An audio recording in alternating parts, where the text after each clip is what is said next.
I vividly remember the first time I saw Claire. It was a chilly afternoon at the college library cafe, the kind where the windows fogged up from the heat inside while the rain hammered down outside. I was bent over a stack of books, pretending to study, when she walked in. Her hair was a wild jumble of curls, her giggle cutting through the calm like it didn't care who heard. She plopped down at a table nearby, spilling her coffee as she struggled to balance a pile of novels and her phone. I don't know why, but I stood up to help her, offering a napkin and muttering something about the weather. She grinned at me, bright and unguarded, and said, "You're my idol now, you know that?" That was it. That's how it started. We kept running into each other after that. The cafe became our place. Ours. Hours spent fighting over books, sipping burnt coffee, and swapping stories. She loved mysteries, the kind with twists you never saw coming, while I stuck to history. Dull facts I could hang on to. She teased me about it, calling me professor in this playful tone that made my chest feel warm. She made everything feel alive. How she'd lean across the table, eyes sparkling, and drag me into her world. I wasn't used to it. Growing up, I'd been calm, steady. Leo, my best friend since we were kids, always thought I was the one who held everything together. But Claire, she was a storm, and I wanted to be caught in it. Weeks stretched into months, and those discussions grew into something deeper. We'd walk across campus at night, her arm brushing against mine, the air crisp with fallen leaves. I told her things I'd never told anyone. How my dad left when I was 10, how I'd spent years trying to be enough for my mom. She listened, truly listened. And then she shared her own struggles, how her mom, Lorraine, was constantly pressuring her to be perfect, how she felt like she was running from something she couldn't quite name. It felt like we were building something real. I met her roommate, Hannah, a sharp-tongued girl who'd roll her eyes at me but still slip me a beer at parties. She'd say, "Claire's a handful. Good luck, friend." And I'd laugh because I didn't mind. One night, beneath an autumn sky so clear you could see every star, I asked her to marry me. We were sitting on a bench near the library, the same place we first met. I'd been carrying the ring in my pocket for weeks, too afraid to pull it out. My hands were shaking, my voice hardly steady, but I got the words out. "Claire, I want to spend my life with you. Will you marry me?" She looked at me, her eyes wide, and for a second I thought she'd say no. Then she laughed, this lovely, delighted sound, and threw her arms around me. "Yes," she whispered. "Yes, you idiot, of course I will." I slid the ring onto her finger, a simple band I'd saved up for, and in that moment, it felt like the world clicked into place. The wedding was small but perfect. Leo stood by my side, cracking jokes about how I'd finally found someone crazier than him. Hannah gave a toast, half teasing Claire, half warning me to keep up with her. Claire looked stunning, her dress modest, her smile lighting up the whole backyard. We danced under string, lights in her mom's garden, and I remember thinking, this is it. This is forever. And I believed it. I believed every word of our vows, every promise we made. I didn't see the cracks. I didn't notice how Lorraine's little remarks about me being too soft made Claire's smile falter. I ignored how Hannah's jokes about Claire being too much to handle weren't really jokes at all. I just saw her, my wife, my storm, and I was thrilled to be swept away. Looking back, those early days were the best we ever had. The quiet moments, the library, the walks, the way she curled up next to me on the couch, felt like a foundation I could build a life on.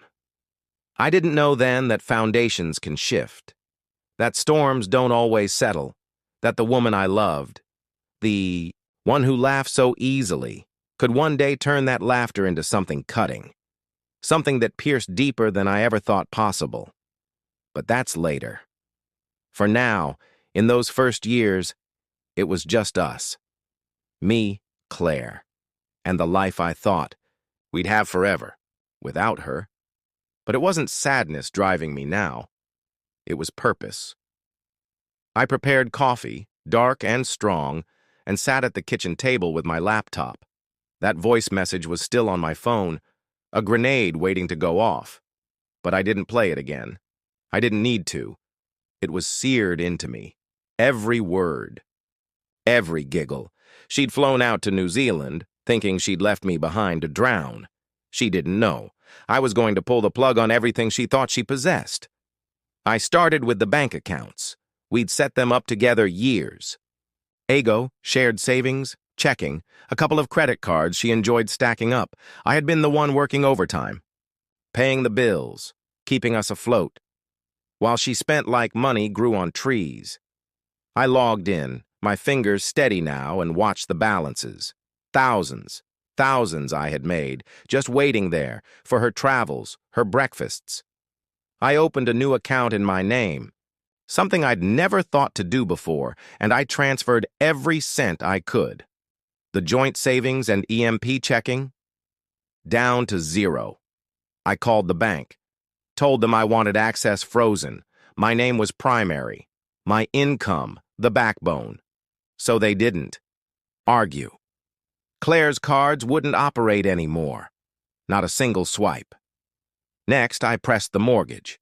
The house was ours on paper, but I had covered every payment since we moved in. She'd signed up for the dream, not the work. I logged into the loan portal, halted the automated payments, and left it to sit. The cars were trickier. Hers was in her name, but I had paid it off. Same as mine. I called the financing company, explained I wasn't covering her lease anymore. Let them figure out the rest. Her shiny little SUV, they'd come for it soon enough. Then my phone started buzzing. Claire's number flashing across the screen. I didn't pick up. It buzzed again, then again, a third time. I turned it to silent and kept going. By evening, I had locked it all down. The travel fund she tapped into for her getaways, gone. Moved to my new account, the apartment she and her mom had as a backup in the city. I had been the one co-signing the lease, so I called the landlord, yanked my name off, halted the rent payments I had been silently covering. My phone lit up non-stop now. Texts, calls, voicemails stacking up. I didn't check them. I didn't need to hear her voice again, begging, crying, laughing. I could imagine it anyway, her in some fancy hotel. Jessa and Tina giggling beside her, realizing their cards weren't working, their plans breaking apart.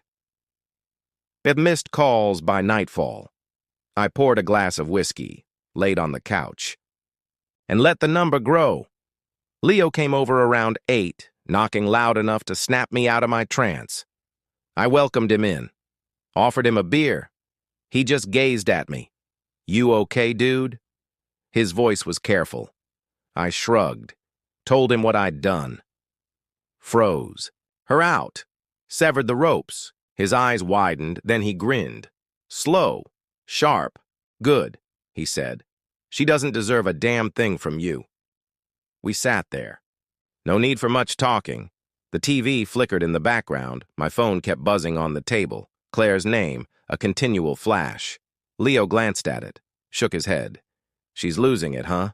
I nodded. Let her. I didn't feel good exactly. Not pleased. Not victorious. Micah was still gone. That wound in my chest remained raw. But this was control. For years, I had bent over backwards, paid for her life, let her take and take while I held everything together. Now, I was taking it. Back, every call she made, every text she sent. Proof she had miscalculated me. She assumed I'd just sit here crying while she danced off with her buddies. She didn't know me at all.